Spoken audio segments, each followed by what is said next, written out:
साथियों प्रश्न है वह सबसे छोटी संख्या ज्ञात कीजिए जिससे 704 को भाग देने पर भागफल एक पूर्ण घन बन जाए। यानी 704 में किस संख्या का छोटी से छोटी किस संख्या का भाग दें कि यह पूर्ण घन बन जाए। अभी यह पूर्ण घन नहीं है तो चलिए इसके हम गुणनखंड कर लेते हैं तो पता चल जाएगा कि किसके किसके जोड़े नहीं बन रहे। जिसके जोड़े नहीं बन रहे हैं उसका भाग दे देंगे। तो चलिए हल कर लेते हैं। हल भाई 704 तो 704 के हम कर लेते हैं गुणनखंड। 704 चूंकि एक सम संख्या है इसमें 2 का भाग जाएगा तो दे दीजिए।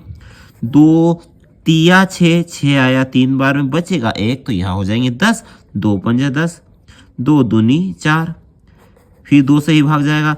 2 एकम 2 आए 2 थे यहाँ पर 3 तो 1 बचेगा 15 हो जाएंगे। 2 सत्ती 14 14 थे आए और थे 15 तो 1 बचेगा तो 12 हो जाएंगे। 2 छंग 12 पुनः 2 से भाग लगाएं। 2 अठी 16 बचेगा 1 फिर 16 हो जाएंगे। 2 अठी 16 फिर 2 से भाग लगाएंगे। 2 चौक 8 2 चौक 8 पुनः 2 से भाग लगाएंगे। 2 दूनी 4 2 दूनी 4 पुनः 2 से भाग लगाएंगे। 2 एकम 2 2 एकम 2 अब क्या 2 का भाग जाएगा क्या नहीं जाएगा। 11 स्वयं एक अभाज्य संख्या तो 11 से ही जाएगा।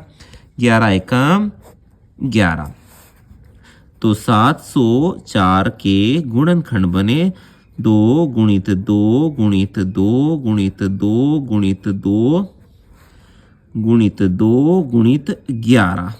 तो भैया घन निकालने के लिए हम 3 का जोड़ा बनाते हैं। ये 3 के जोड़े बनेंगे यह 3 के जोड़े बनेंगे लेकिन यहाँ पर 11 अकेला है तो पूर्ण घन बनाने के लिए या तो इसको भगा दें या 2 11 और ले आए।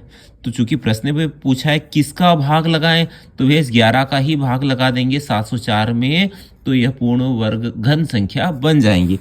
अतः 704 में 11 का भाग लगाया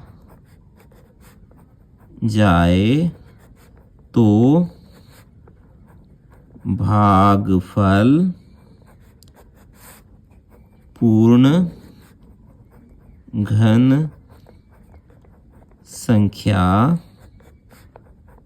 प्राप्त होगी। यदि 704 में 11 का भाग लगाएंगे तो